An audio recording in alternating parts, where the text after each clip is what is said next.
이제 오늘 우리에게 주신 하나님의 말씀 나눕니다. 오늘은 욥기 11장 말씀을 함께 보겠습니다. 욥기 11장 1절부터 마지막 절까지 교독해서 말씀 봅니다. 나아마 사람 소발이 대답하여 이르되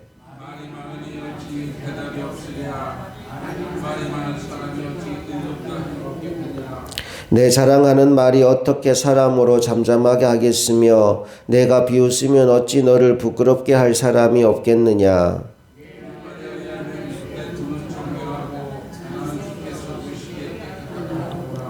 하나님은 말씀을 내시며 너를 향하여 입을 여시고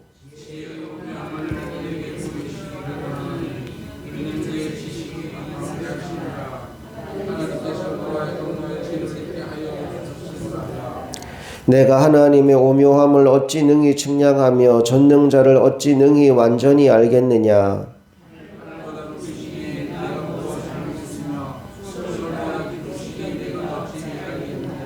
그의 크심은 땅보다 길고 바다보다 넓으니라.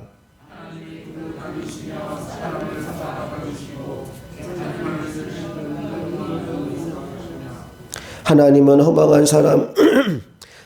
허망한 사람을 아시나니 악한 일은 상관하지 않으신 듯 하나 다 보시느니라.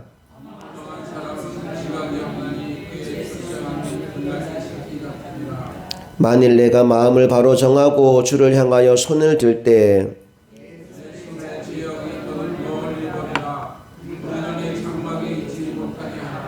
그리하면 내가 반드시 흠없는 얼굴을 들게 되고 굳게 서서 두려움이 없으리니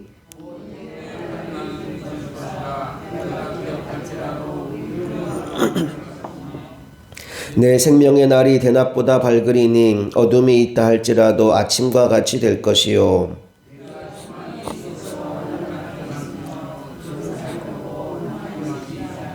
내가 누워도 두렵게 할 자가 없겠고 많은 사람이 내게 은혜를 구하리라. 그러나 악한 자들은 눈이 어두워서 도망할 곳을 찾지 못하리니 그들의 희망은 숨을 거두는 것이니라. 아멘. 자, 이제 또 다른 친구인 소발이라는 사람의 이야기가 시작됩니다. 자, 1절, 2절을 통해서 소발이 어떤 이야기를 했는지 확인해 볼게요. 1절, 2절 함께 읽어봅니다.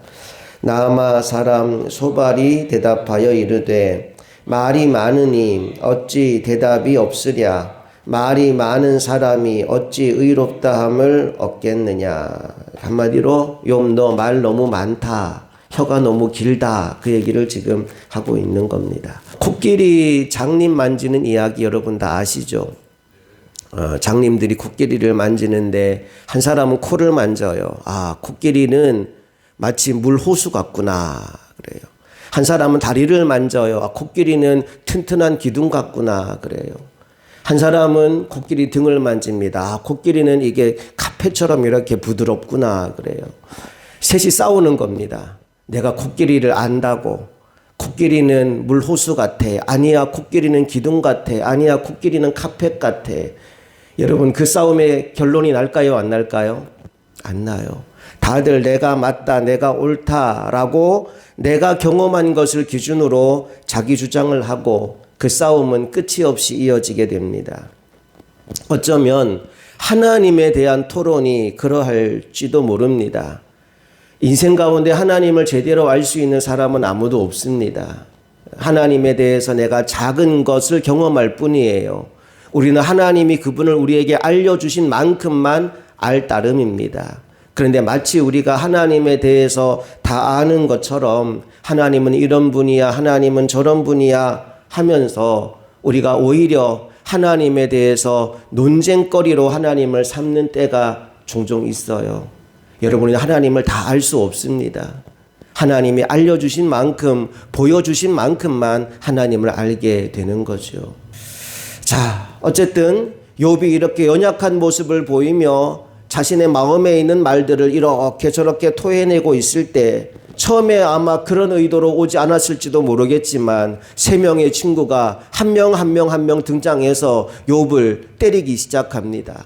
자신들이 알고 있는 하나님에 관한 지식으로 욥에게 공격을 퍼붓기 시작하지요. 오늘 나아마 사람 소발은 이렇게 말을 시작합니다. 욥, 너 말이 너무 많구나. 내가 가만히 너의 말을 듣고 있을 수가 없구나.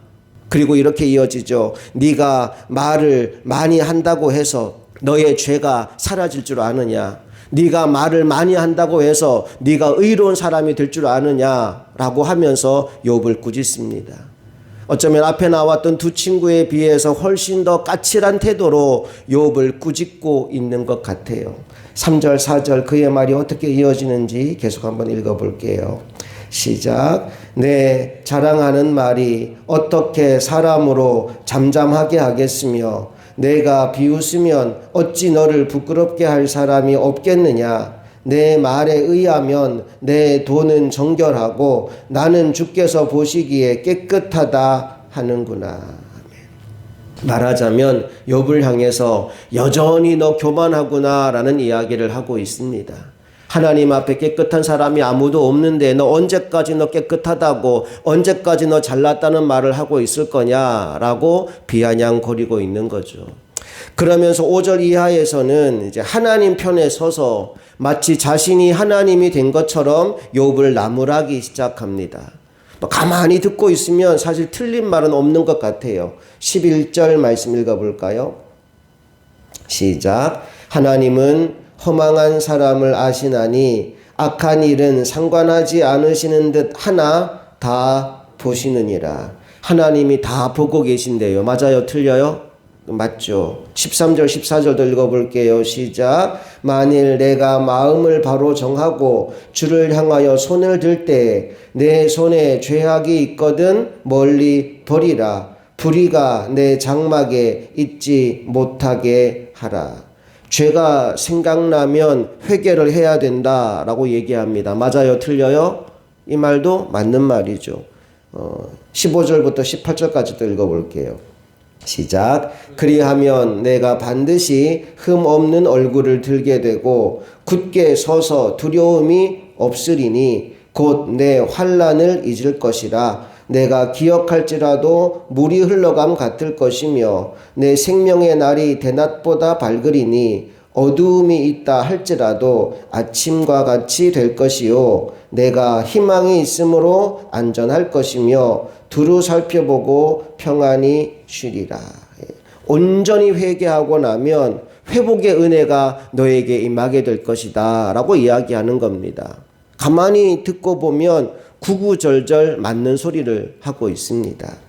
여러분, 그런데 맞는 소리를 한다고 해서 그 말이 다 좋은 것은 아닙니다.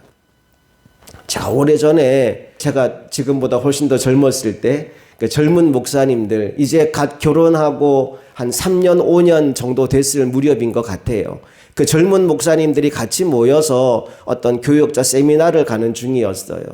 가면서 이제 젊은 사람들이니까 자기 얘기들을 막 꺼내기 시작해요. 뭐 교인 얘기도 하고 부인 얘기도 하고 하는데 이제 힘든 얘기들을 막 하는 거죠. 난 와이프 때문에 이게 고민이야. 나는 교인 때문에 이게 너무 힘들어. 다들 한마디씩 이런 얘기를 꺼내는 거예요. 그러니까 나는 어떤 줄 알아. 나는 이래. 그러면서 자기 속에 쌓였던 얘기들을 막 꺼내기 시작해요. 그런데 그 중에 한 젊은 저보다 딱 1살 어린 목사님인데 1살 어린 목사님이 뭐라고 얘기하는 거 아니? 에이, 목사님, 하나님이 선물로 주신 사모님을 그러면 안 되죠. 에이, 교인들을 목사님 사랑해야죠. 계속 바른 말만 하는 거예요. 5분 되는 목사님들이 한참 재미있게 자기 얘기를 하다가 그 목사님이 에이, 목사님 그러면 안 되죠. 그러는 순간 말문이 딱 막혀버리는 거예요. 이 사람의 말이 틀린 말은 하나도 없어요. 그런데 거기에 모여서 얘기하던 다른 목사님들이 더 이상 말하지 못하도록 말문을 막아버리는 겁니다. 진짜 목사만 아니면 동생이니까 한 대 쥐어박아 버리고 싶더라고요. 때때로 공감과 위로와 맞장구가 필요한 순간들이 있습니다. 그런데 내가 바른 말을 한답시고 옳은 말을 한답시고 그 사람에게 뭔가 이야기할 때 그 이야기가 때로는 폭력이 될 수가 있어요. 이런 말이 있습니다. 사랑이 없는 정의는 폭력이다. 한번 따라해 볼까요? 사랑이 없는 정의는 폭력이다. 정의를 바로 세우는 거 중요한 일이죠. 올바르게 하는 거 중요한 일이에요. 그런데 정의를 세운다라고 하면서 내 중심에 사랑이 빠져 있으면 그러면 그게 폭력으로 작용하는 겁니다. 오늘 욥의 세 친구가 하는 말을 뜯어보면 틀린 말은 별로 없어요, 사실. 그런데 그 말을 내뱉는 그 친구들 속에 뭐가 빠져 있는 거예요? 사랑이 빠져 있는 거예요. 그러니까 그게 지금 욥에게 폭력이 되는 겁니다. 또 한번 따라해 볼까요? 긍휼이 없는 공의는 독재이다. 공의를 베푸는 거 중요해요. 그런데 불쌍히 여기는 마음, 긍휼히 여기는 마음이 없으면 독재를 하게 됩니다. 가난한 사람들, 소외된 사람들, 그들에 대한 긍휼히 여기는 마음이 없이 내가 공의를 세우겠다라고 하면 결국 그들을 다 짓밟게 되고 독재를 행하는 자리에 설 수밖에 없습니다. 그리스도인들에게 필요한 것 중에 하나가 뭐냐 하면 사랑과 긍휼이에요. 하나님은 우리가 사랑하는 마음으로 누군가를 긍휼히 여기는 마음으로 살아가기를 원하십니다. 그때 우리를 만나는 사람들은 상처를 받는 것이 아니라 회복의 은혜를 누리게 됩니다. 우리가 몰라서 그러는 게 아니라 뭐가 바른지도 알고 뭐가 옳은지도 알고 뭐가 정의로운지도 알고 무엇이 공의인지도 알지만 그러나 우리 안에 사랑이 있기에 긍휼이 있기에 때로는 그를 공감해주고 때로는 그를 위로해주고 때로는 그의 말에 맞장구를 쳐주는 때가 필요하다는 거예요. 오늘 욥의 친구들은 그걸 못하고 있어요. 그러니까 바른 말을 하는 것처럼 보이지만 오히려 욥의 마음에 상처를 주고 비수를 꽂는 정반대의 일을 하고 있는 겁니다. 우리가 오늘 이 하루를 살아갈 때에도 하나님이 여러 환경에서 여러 사람들을 만나게 될 텐데 오늘 그들을 만날 때 사랑과 긍휼의 마음으로 그들을 만나게 되시기를 축복합니다. 그래서 폭력을 가하는 사람, 독재를 행하는 사람이 아니라 하나님의 사랑으로 상처 입은 그 사람을 위로하고 회복시켜주는 사람으로 이 하루를 살아가시기를 주님 이름으로 축복합니다. 함께 기도하시겠습니다.